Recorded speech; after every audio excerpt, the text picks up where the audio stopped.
Christmas night, my grandfather slid 3 white envelopes across the table and the silverware froze midair. My parents laughed sharp plastic laughter that scraped the edges of the room. They thought it was another one of his old man games, something to mock on the drive home. I didn't laugh. I just watched his eyes dim, like he already knew what was coming. The next morning the bank called.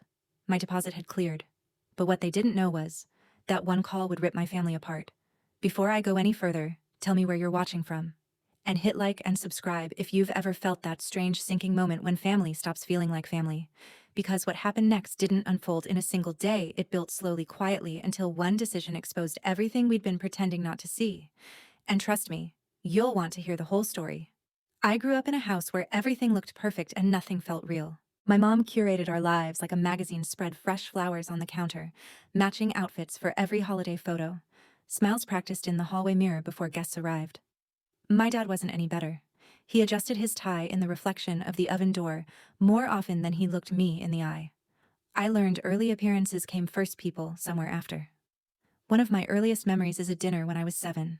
The roasted chicken smelled incredible, the kind that made your stomach twist with hunger. When my mom asked who wanted the drumstick, I raised my hand without thinking. She barely glanced my way before placing it on my brother's plate. He didn't even notice, too busy crushing peas into the tablecloth. I swallowed the disappointment like it was part of the meal. Back then, I didn't understand why it stung. I just knew it did. Years later, I won a small art contest at school. Nothing big, a ribbon, a cheap frame. I remember clutching it in the car, convinced that maybe this time they'd see me.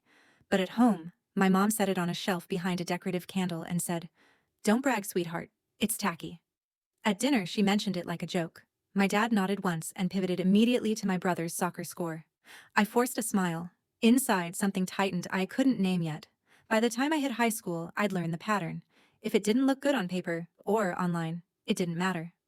I worked part-time at a grocery store, early mornings, late nights, cold fingers scanning barcodes.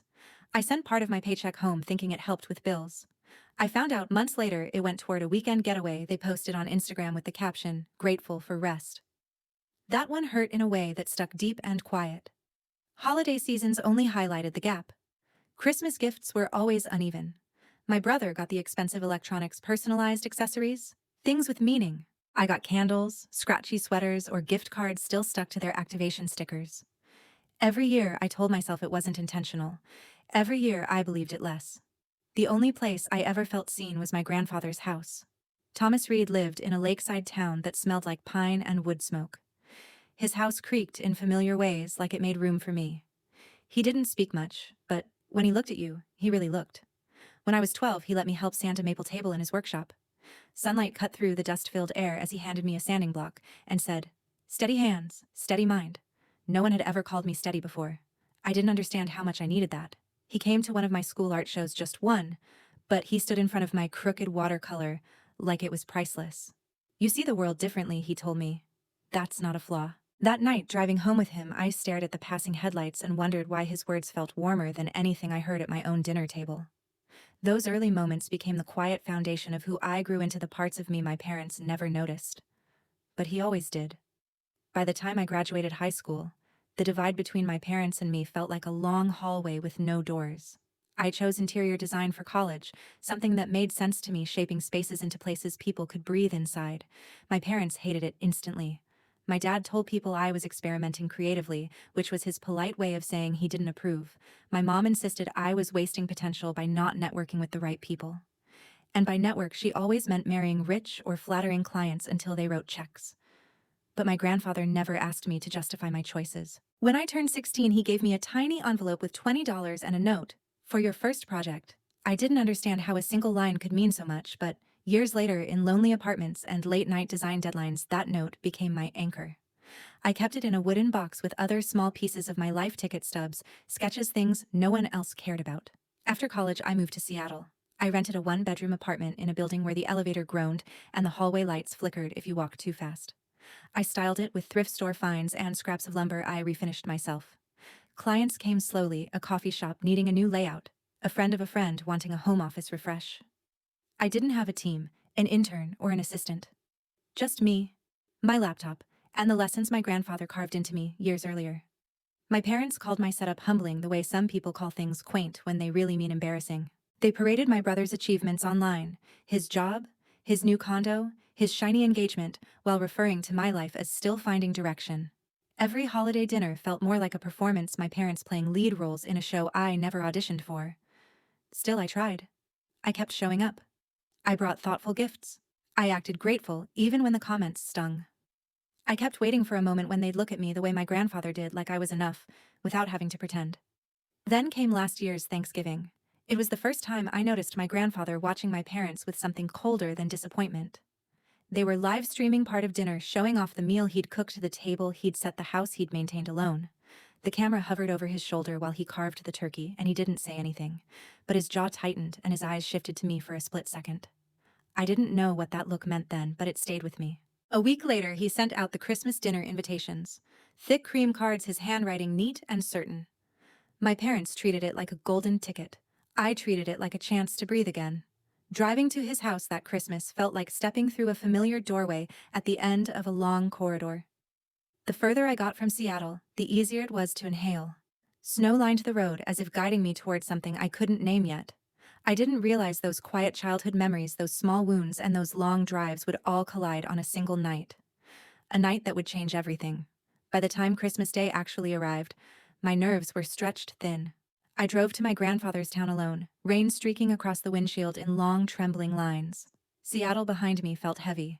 The closer I got to the lake, the lighter the air became, as if the trees themselves were exhaling for me. I pulled into his driveway almost an hour early. His porch light was already on, glowing a soft amber through the drizzle. He opened the door before I knocked, like he'd been standing there waiting. His smile was small but warm, real, the kind that didn't need an audience. "Good timing," he said. "The kitchen's a mess." It wasn't. It never was. But I followed him in anyway. Inside the house smelled like roasted duck and rosemary. The windows fogged slightly from the heat, and the wooden floors creaked under our steps. He moved slower than usual, subtle but noticeable. And when he leaned down to check the oven, a cough slipped out of him, sharp and dry. He steadied himself on the counter. "You sure you're okay?" I asked. "Cold weather," he muttered, brushing it off, but the look in his eyes said something else. Something tired. We set the table together, a quiet rhythm we'd fallen into over the years. He let me place the crystal glasses, adjust the candles, polish the silverware. Simple tasks, but ones that made me feel like I belonged in that house. Behind us, the old piano sat by the window, slightly out of tune, but still holding the echoes of afternoons from my childhood. "They're late," he said eventually. "They're always late," I replied. Right on cue, the front door opened. A blast of cold air and perfume filled the hallway. My mother appeared first, wrapped in a white faux fur coat, her phone held high as she filmed her entrance. "Christmas with family," she said into the camera before lowering it and dropping the smile instantly.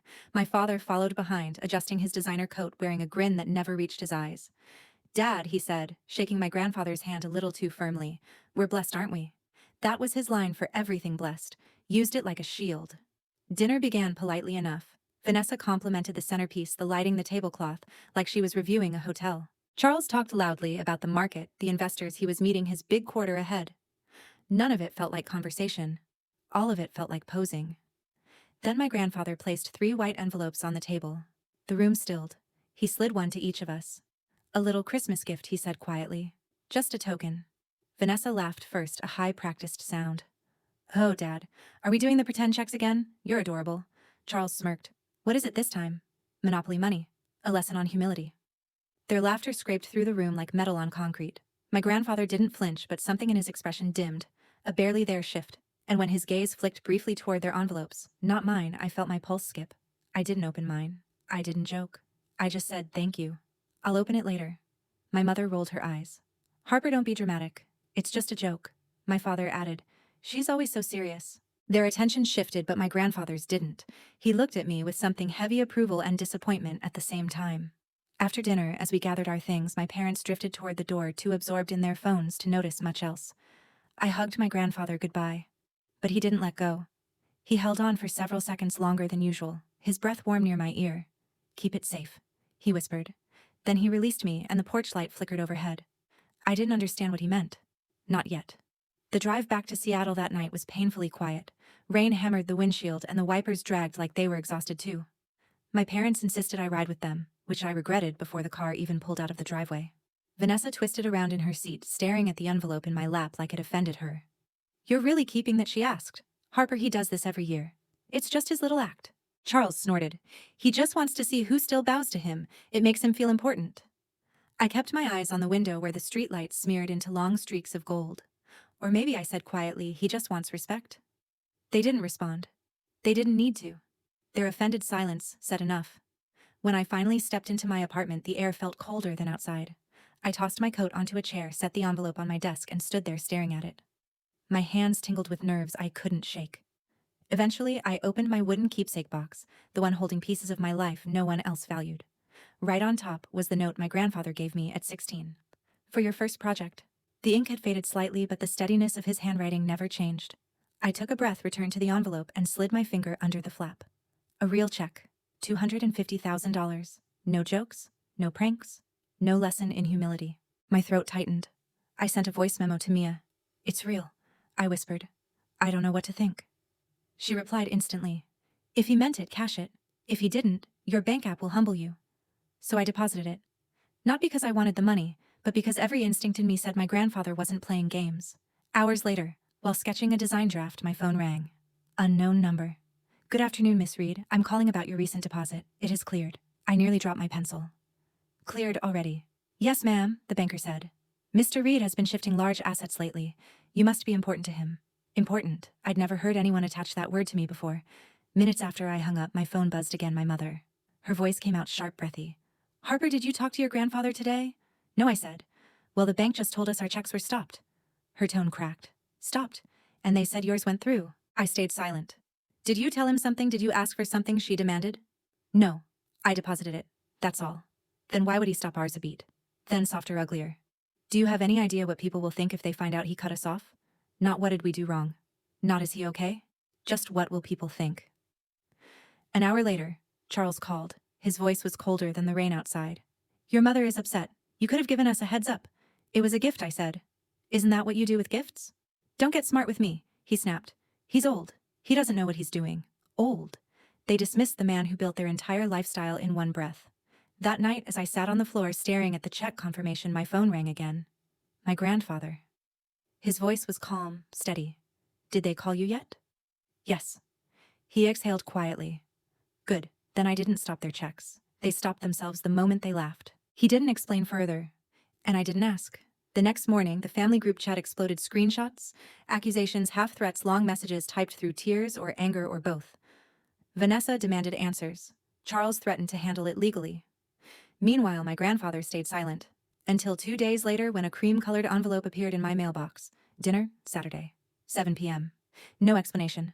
That afternoon, Ethan Cole, my grandfather's lawyer, called me. His voice was careful. Harper, he updated some documents last week. He wants you there Saturday. Just be prepared. Prepared for what? Later that night, digging through old emails for a client invoice, I stumbled on a will from years ago. Almost everything properties, investments, accounts had been meant for my parents. I was the afterthought. Somewhere along the line, something shifted. And Saturday night, I was about to find out why. Snow covered my grandfather's walkway in a thin, glassy sheet the night of the second dinner. The air was sharp enough to sting my lungs. His house glowed the same warm gold through the windows, but the warmth felt staged, like the lights were doing a job the room couldn't. Inside, the dining table was already set. 3 place settings. Not 4. Not festive. Just deliberate. Vanessa sat nearest the window, hands clenched in her lap, lipstick darker than usual. Charles stood behind his chair, tapping one foot, checking his watch every few seconds. Neither of them looked at me when I came in. Let's get this over with, Charles muttered. Before I could speak, footsteps echoed down the hallway, measured, steady, not rushed. Thomas entered the room carrying a stack of folders pressed flat against his chest. He didn't greet us. He simply set the folders on the table and looked at each of us, like he was counting something only he understood. I won't take much of your time, he said. Vanessa forced a smile. Dad, if this is about the checks. He raised a hand. She stopped instantly. These, he said, sliding a folder to each of us, are bank statements printed this morning. Charles grabbed his first, flipping the pages faster than he could process them. His face drained. You transferred everything he said. You really did it. Thomas nodded once. No drama, no apology. Vanessa's voice cracked. Dad, why? Why would you do this? He looked at her calm and unblinking. Because when I handed you those envelopes, you didn't just laugh at a gift. You laughed at me. She froze. He continued, his voice low but razor sharp. Last year, you live-streamed my Thanksgiving table without asking. The year before that, you mocked my Christmas envelopes until you saw there were gift cards inside. You've treated generosity like a performance. respect like an inconvenience. Charles stepped forward. You're twisting things. We've supported you, too. Thomas's eyes hardened. You've taken my money and called it independence. He turned to Ethan's email printed inside the folder. And you planned what you'd do with my assets once I died. Charles stiffened. That was private. Not when it's about me, Thomas said. Then he turned to me. Everything in me went still. You, he said softly, did not laugh. You listened. He slid a separate folder toward me, thinner but heavier somehow. I've transferred controlling interest of the Reed Trust to you. Under one condition, you keep this house for at least 5 years and you continue the scholarship fund your grandmother started. Vanessa let out a small broken noise. So she gets rewarded for doing nothing. Thomas's voice dropped. Cold, decisive. You built an image. She built respect. Silence swallowed the room. Then he said the words that ended everything. That night, I wasn't testing greed, I was testing gratitude. He paused, letting the weight settle. Now I know who's real. Vanessa covered her mouth to stop a sob. Charles looked away, jaw trembling with anger he couldn't hide. Thomas stepped back from the table. Dinner's in the oven. You're welcome to stay. If you can sit here without pretending. He didn't look at them again. He didn't need to. Something had been cut clean at what final irreversible. And all any of us could do was sit in the silence he left behind. Vanessa broke first. She stood so fast her chair scraped across the floor like metal on bone. Her face was blotchy, her mascara smudged at the corners. Enjoy this, she whispered, voice shaking. Enjoy being the favorite for once. She grabbed her purse and walked out without looking back. Charles followed, slower shoulders, tight chin tucked like he was swallowing humiliation. He didn't slam the door. He just closed it quietly, a quiet that felt more painful than shouting. Then it was only me and my grandfather. He walked back to the table and lowered himself into the chair across from mine. His hands rested over each other, steady, firm, as if the confrontation hadn't drained him at all. You didn't cash that check for the money, he said. He wasn't asking. No? I answered. I cashed it because pretending it was a joke felt wrong. He nodded once, almost proud. Then he pulled a small envelope from his coat pocket, then unsealed and slid it toward me. Inside was a single sheet of paper. No check, no numbers. Just his handwriting. Money changes hands every day. Respect. Only once. A breath caught in my throat. I turned the page over. On the back he'd written, "Don't let them teach you that love is a performance." The words hit harder than any number he could have given me. Harder than all the shouting and silence my parents had thrown my way over the years. Because it wasn't about money. It never had been. He was giving me something they would never earn again. His name, his trust, his final say in what our family would become. I realized then the check wasn't the weapon. I was. My parents thought losing his money was the punishment. They didn't understand the real consequence, the one they'd never see coming. They'd spent years crafting an image. Now I controlled the legacy behind it. And whether they liked it or not, the next chapter of the Reed family would be written by me. If you've ever felt like the outsider in your own family, hit subscribe. Stories like this don't end in a single night, they ripple. They reshape people, and they force truths out of the shadows. What happened after that dinner changed everything I thought I knew about loyalty, inheritance, and what it means to finally take your place in a family that never expected you to. So stay with me. This story isn't over, not even close.